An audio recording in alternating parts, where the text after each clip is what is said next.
আমরা প্রতিশোধ নিতে চাই, আমি প্রতিশোধ নিতে চাই এই 31 দফাকে বাস্তবায়ন করার মাধ্যমে।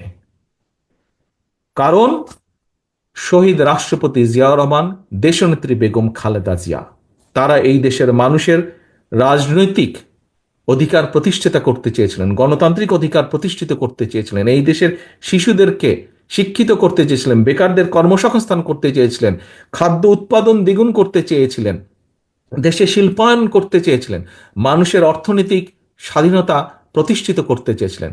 সেই কাজগুলোতে বাধা দেওয়া হয়েছে। প্রিয় সহকর্মীবৃন্দ, আমি মনে করি বাংলাদেশ জাতীয়তাবাদী দলের প্রত্যেকটি নেতাকর্মীর প্রতিশোধ সেদিনই সফল হবে যেদিন বাংলাদেশের মাটিতে আমরা বাংলাদেশের মানুষের জন্য এই 31 দফাকে বাস্তবায়ন করতে সক্ষম হব।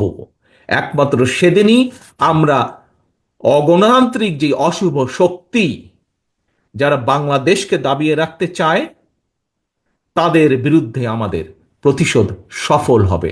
যেদিন আমরা 31 দফার বাস্তবায়ন কার্যক্রম শুরু করব এবং এটি একটি চলমান প্রক্রিয়া থাকবে, আমরা ভালো থেকে ভালো করতে সক্ষম হব, সেদিনই আমরা প্রতিশোধ গ্রহণে সক্ষম হব।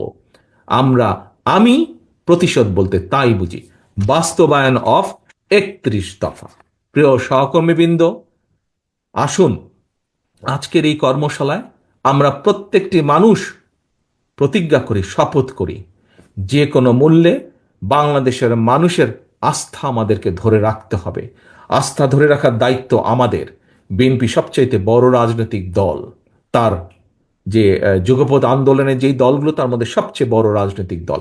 অন্যরা আমাদেরকে সহযোগিতা করবেন, কিন্তু দায়িত্ব সবচেয়ে বেশি আমাদের। দায়িত্ব আপনার, দায়িত্ব আপনাদের সকলের। এই দেশকে রক্ষা করা, দেশের সার্বভৌমত্ব রক্ষা করা, দেশের মানুষের রাজনৈতিক এবং অর্থনৈতিককে প্রতিষ্ঠিত করা, রক্ষা করার দায়িত্ব। আসুন সেটিই হোক আজকের আমাদের কর্মশালার শপথ, সেটিই হোক আমাদের আজকের এই কর্মশালার প্রতিজ্ঞা। সেই প্রতিজ্ঞা যাতে আমরা পূরণ করতে পারি দেশের প্রতি, দেশের মানুষের প্রতি, সেই প্রত্যাশা রেখে আমি আমার বক্তব্য শেষ করছি। আল্লাহ হাফেজ। বাংলাদেশ জিন্দাবাদ। বাংলাদেশ জাতীয়তাবাদী দল জিন্দাবাদ। আসসালামু আলাইকুম। প্রতিদিনের নিত্য নতুন খবর পেতে আমাদের বাংলা বুলেটিন চ্যানেলটি সাবস্ক্রাইব করুন।